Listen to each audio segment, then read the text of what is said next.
यहाँ पर क्या है, प्रेजेंट सिंपल की बात हो रही है, जिसके अंदर आपको क्या ध्यान रखना है, ताहे और ती है, तो जिसको हम क्या ध्यान रखते हैं, डू एंड डज। अगर हम यहाँ पर बात करते हैं कंटिन्यूस की, जिसमें क्या आता है, रहा है, ही है, तो यहाँ पर आप क्या यूज करेंगे बच्चा, इज, एम और आर। अगर हम यहाँ पर बात करते हैं प्रेजेंट परफेक्ट की, जिसमें क्या ध्यान रखना है आपको, चुका है, तो इसमें आप क्या ध्यान रखेंगे, यहाँ पर हैज एंड हैव।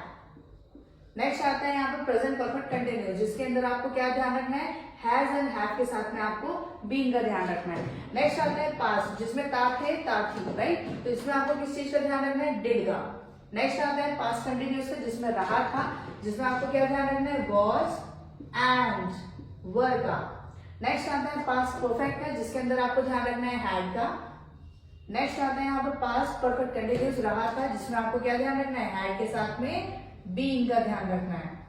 नेक्स्ट आता है फ्यूचर सिंपल की बात करते हैं, गा गे गी में, जिसमें आपको किस चीज का ध्यान रखना है, विल का ध्यान रखना है। फ्यूचर कंटिन्यूस की बात करते हैं, रहा होगा, जिसमें आप यूज कर सकते हैं विल, बी का ध्यान रखना है। फ्यूचर परफेक्ट हम ध्यान रखते हैं, चुका होगा, जिसमें आपको किस चीज का ध्यान रखना है बच्चा, विल हैव का ध्यान रखना है। नेक्स्ट आता है फ्यूचर परफेक्ट कंटिन्यूस टेंस का, जिसमें रहा होगा, इसमें आपको ध्यान रखना है विल हैव साथ में बीइंग का।